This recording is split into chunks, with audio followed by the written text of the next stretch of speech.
Hai semua, Assalamualaikum warahmatullahi wabarakatuh. Welcome back to my YouTube channel.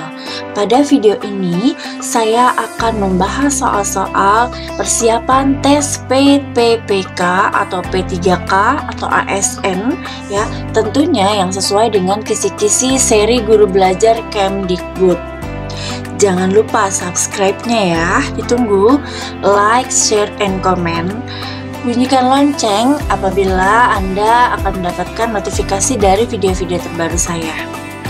Dengan subscribe, share, like, and comment, berarti Anda telah mendukung channel pendidikan di Indonesia pada era digital ini. Semoga video ini bisa membantu Anda mendapatkan manfaatnya, saya mendapatkan pahala. Terima kasih. Pada video ini, saya akan membahas soal P3K tentang penilaian.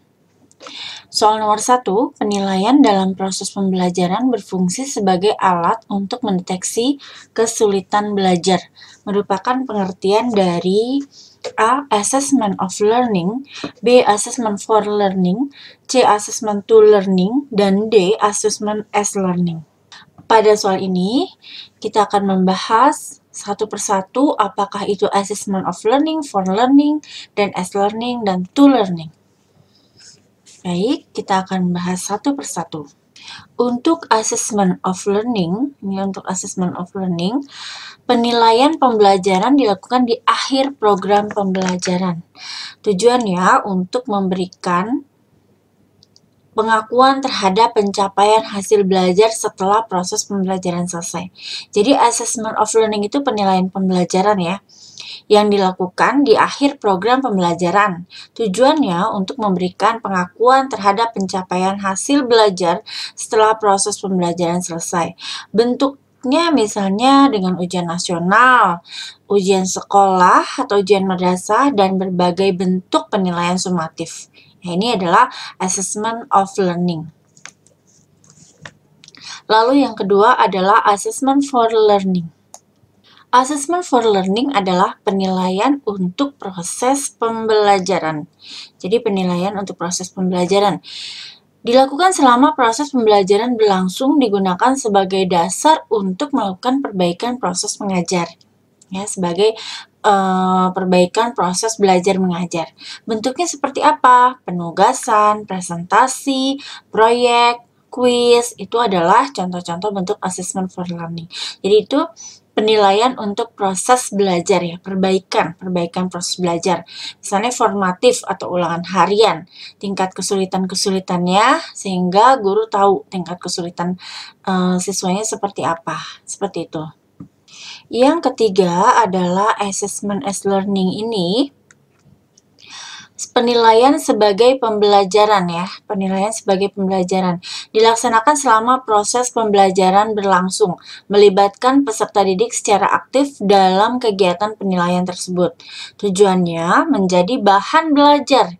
Nah, ini kita garis bawahi bahan belajar siswa dalam berpartisipasi dalam menilai kemampuan sendiri dengan keikutsertaan dalam menentukan teknik dan prosedur dan lain-lain. Bentuk penilaiannya misalnya tentu penilaian terhadap kemampuan diri sendiri ya. Berarti di sini Kak yang cocok untuk soal nomor 1 penilaian untuk mendeteksi kesulitan belajar itu adalah penilaian for learning atau assessment for learning. Ini ya, penilaian ini maksud dari mendeteksi kesulitan belajar itu adalah mengetahui tujuannya yaitu memperbaiki proses belajar mengajar, yaitu dengan penilaian dari assessment for learning ya. Itu soal nomor 1, jawabannya B, assessment for learning. Soal nomor 2, Ismail siswa yang mampu mengurutkan benda dengan mudah berdasarkan ukuran panjang dari yang terpendek sampai dengan terpanjang. Namun agak kesulitan menyusun dari yang terpanjang ke yang terpendek. Kemampuan Ismail mengurutkan panjang benda tersebut merupakan kemampuan berpikir pada tahap perkembangan kognitif apa. Yang pertama adalah praoperasional, yang kedua pre-operasional, yang ketiga operasional konkret, dan yang keempat operasional formal. Seperti kita ketahui, di sini Ismail itu kesulitan dalam menyusun yang terpanjang ke yang terpendek. Kita tarik kesimpulan bahwa Ismail itu usianya sekitar 7-11 tahun. Nah, kita lihat tahap perkembangan kognitif yang seperti apa yang dialami oleh Ismail. Baik, ini adalah tahapan dari operasional konkret 7-11 tahun. Tahap ketiga perkembangan kemampuan kognitif anak adalah operasional konkret yang dimiliki oleh anak kategori usia 7-11 tahun. Yang dimiliki oleh anak di kategori usia 7-11 tahun. Nah, ciri-cirinya sebagai berikut ya. Sudah mampu mengelompokkan objek atau situasi tertentu atau mengurutkan sesuatu. Yang kedua, kemampuannya dalam mengingat dan berpikir logis juga semakin meningkat. Yang ketiga, memahami konsep sebab akibat secara rasional dan sistematis. Yang keempat, mulai dapat belajar membaca dan matematika. Yang kelima adalah sikap egosentrisnya semakin berkurang secara perlahan. Jadi kita lihat di sini sudah mampu mengelompokkan dan mengurutkan sesuatu. Nah, ini Ismail ini sudah bisa mengurutkan benda dengan mudah dari ukuran panjang dari yang terpendek sampai yang terpanjang. Berarti soal nomor 2 jawaban yang tepat adalah C, operasional konkret. Soal nomor 3, daya pembeda pada suatu soal adalah yang A, jumlah siswa yang menjawab salah dan jumlah siswa yang menjawab benar proporsinya adalah sama. Yang B, kemampuan suatu butir yang tidak dapat membedakan antara siswa yang telah menguasai materi dan siswa yang kurang menguasai materi. Yang C, kemampuan suatu butir soal dapat membedakan antara siswa yang telah menguasai dan siswa yang kurang menguasai materi yang ditanyakan. Yang D, jumlah siswa yang menjawab benar lebih banyak daripada jumlah siswa yang menjawab salah. Nah, di sini akan saya jelaskan dulu apa itu daya pembeda. Daya pembedanya apa maksudnya? Baik, di sini daya pembeda soal adalah kemampuan suatu soal untuk membedakan antara siswa yang berkemampuan tinggi dengan siswa yang berkemampuan rendah. Jadi, pembeda pada suatu soal itu adalah kemampuan suatu soal untuk membedakan antara siswa yang kemampuannya tinggi dengan siswa yang kemampuannya rendah. Nah, manakah yang tepat dari jawaban keempat ini ya? Kemampuan suatu butir soal yang dapat membedakan antara siswa yang telah menguasai dan siswa yang kurang menguasai materi. Jawaban yang paling tepat kita lihat di sini adalah C ya. Kalau yang satu jumlah siswa yang A, yang B kemampuan suatu butir tidak dapat membedakan, berarti salah ya. Yang D jumlah siswa yang menjawab, berarti bukan daya pembeda. Jadi kalau yang paling tepat adalah jawabannya C. Untuk nomor 3. Soal nomor 4, beberapa siswa Pak Usman memiliki IQ pada taraf normal bawah dan seringkali harus mengikuti remedial, terutama materi yang memerlukan keterampilan berpikir tingkat tinggi. Namun, pada materi yang memerlukan keterampilan berpikir tingkat rendah, ketiganya mampu mencapai batas ketuntasan. Upaya apa Pak Usman mengembangkan potensi terbaik ketiga siswa tersebut? Yang pertama, Pak Usman melaksanakan penilaian hasil belajar dalam bentuk yang fleksibel sesuai kebutuhan. Ini betul. Yang B, menyediakan tambahan fasilitas dalam bentuk tutor sebaya saat pembelajaran. Ini juga betul. Yang C, memberikan waktu lebih luas. Maksudnya memberikan waktu lebih di luar kelas untuk menyelesaikan target pembelajaran. Ini juga betul. Yang D, memfasilitasi pembelajaran yang mengembangkan bentuk potensi keterampilan. Nah, yang D ini adalah yang paling sempurna ya. Jadi di sini siswa Pak Usman memiliki IQ pada taraf normal ke bawah, maka di sini mereka sering mengikuti remedial, terutama materi yang memerlukan keterampilan berpikir tingkat tinggi. Maka untuk mengantisipasinya, untuk mengembangkan potensi terbaik ketiga siswa itu, yaitu dengan mengembangkan bentuk potensi keterampilan. Ini yang paling benar ya. Jadi jawabannya adalah D, memfasilitasi pembelajaran yang mengembangkan bentuk potensi keterampilan. Soal nomor 5, berikut yang bukan termasuk kegiatan perencanaan pada prosedur penilaian pengetahuan adalah yang merupakan penilaian pengetahuan. Yang pertama, pemetaan KD muatan pelajaran. Yang B, menetapkan bentuk dan teknik penilaian. Yang C, merancang instrumen penilaian. Dan D, menyusun bank soal. Ini ada kalimat yang bukan yang bukan termasuk kegiatan ini. Baik, kita akan pelajari langkah-langkah apa saja untuk penilaian pengetahuan. Prosedur penilaian pengetahuan. Langkah-langkah penting perencanaan penilaian. Yang pertama, menetapkan tujuan penilaian pengetahuan. Misalnya, yang B, menentukan bentuk penilaian, misalnya ulangan, pengamatan, penugasan, atau bentuk lain. Yang C, memilih teknik penilaian, teknik tulis, teknik lisan, tes tulis, dan penugasan. Yang D, menyusun kisi-kisi, memetakan KD yang akan diukur, lingkup materi, indikator soal, nomor soal, level, dan bentuk soal. Yang E adalah menyusun soal. Maka yang bukan termasuk perencanaan pada prosedur penilaian adalah, di sini pemetaan KD sudah termasuk ya. Menetapkan bentuk.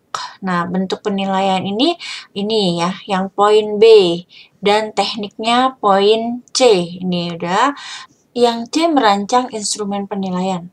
Nah, merancang instrumen penilaian adalah bentuk soal ya, dari indikator soal, nomor soal, bentuk soal. Nah, ini ya. Lalu menyusun bank soal. Nah, ini bukan termasuk dari kegiatan perencanaan prosedur penilaian pengetahuan. Berarti jawabannya adalah D, yaitu menyusun bank soal. Yang bukan termasuk kegiatan perencanaan pada prosedur penilaian pengetahuan adalah menyusun bank soal. D jawabannya. Soal nomor 6, langkah pertama yang harus diperhatikan dalam kegiatan perencanaan penilaian sikap adalah yang A, menentukan sikap yang akan dikembangkan, yang B, menentukan indikator, yang C, menentukan spesifikasi instrumen, yang D, menentukan skala pengukuran. Nah, baik, kita akan satu persatu kita akan bahas langkah-langkah untuk perencanaan penilaian sikap. Untuk perencanaan penilaian sikap, yang pertama menentukan sikap yang akan dikembangkan di sekolah mengacu pada KI 1 dan KI 2. Yang kedua, menentukan indikator sesuai kompetensi sikap yang akan dikembangkan. Dan yang ketiga, merancang kegiatan pembelajaran yang dapat memunculkan sikap yang telah ditentukan. Baik, kita lihat yang pertama adalah menentukan sikap yang akan dikembangkan. Ini ya, paling tepat. Lalu menentukan indikator. Langkah pertama yang ditanya adalah langkah pertama. Berarti langkah pertama ini, menentukan sikap yang akan dikembangkan di sekolah. Jadi jawabannya adalah A. Kalau untuk menentukan indikator ini adalah langkah yang kedua ya. Berarti yang paling tepat adalah menentukan sikap yang akan dikembangkan. Jawaban nomor 6 adalah A. Soal nomor 7. Definisi penilaian adalah yang A, kegiatan dalam meningkatkan kualitas, kinerja, atau produktivitas suatu lembaga dalam melaksanakan programnya. Yang B, kegiatan penentuan angka bagi suatu objek secara sistematik. Yang C, prosedur yang sistematis untuk mengumpulkan informasi yang dapat digunakan untuk membuat kesimpulan tentang karakteristik orang atau objek. Yang D, menentukan atau menyusun alat ukur, dalam hal ini instrumen pengukuran dan bagaimana mengukurnya. Nah, di sini akan kita jelaskan definisi penilaian menurut berbagai macam sumber ya. Di sini sumbernya yang pertama Permendikbud nomor 23 tahun 2020 16 yang ini ya. Yang pertama, penilaian adalah proses pengumpulan dan pengolahan informasi untuk mengukur pencapaian hasil belajar peserta didik. Jadi proses pengumpulan informasi untuk mengukur hasil dari peserta didik ya. Untuk Depdiknas 2004-23 mengemukakan penilaian adalah suatu proses sistematis yang mengandung pengumpulan informasi, menganalisis, dan menginterpretasi informasi tersebut untuk membuat keputusan-keputusan menegaskan pendapat di atas. Lalu Hamalik 2003-210 mengemukakan bahwa penilaian adalah suatu proses berkelanjutan tentang pengumpulan dan penafsiran informasi untuk menilai atau assess keputusan-keputusan yang dibuat dalam merancang suatu sistem pengajaran. Lalu Arikunto 1997-3 mengemukakan bahwa penilaian dalam pendidikan adalah kegiatan menilai yang terjadi dalam kegiatan pendidikan atau sekolah. Nah, di soal kita lihat definisi penilaian yang paling tepat, kita lihat di sini. Nah, prosedur yang, nih kita lihat C, prosedur yang sistematis. Nah, untuk mengumpulkan informasi, intinya untuk mengumpulkan informasi yang dapat digunakan untuk membuat kesimpulan atau juga keputusan tentang karakteristik orang atau objek. Jadi ini yang paling tepat ya. Yang C adalah yang paling tepat sesuai dengan sumber-sumber ini ya. Berarti yang C. Jawaban nomor 7 adalah C. Prosedur yang sistematis untuk mengumpulkan informasi yang dapat digunakan untuk membuat kesimpulan tentang karakteristik orang atau objek. Alhamdulillah, demikianlah pembahasan soal tes P3K atau ASN yang sesuai dengan kisi-kisi seri Guru Belajar Kemdikbud. Jangan lupa subscribe-nya, share, like, and comment, dan jangan lupa bunyikan lonceng ya. Semoga video ini bisa membantu dan bermanfaat untuk Anda semua. Terima kasih. Assalamualaikum warahmatullahi wabarakatuh.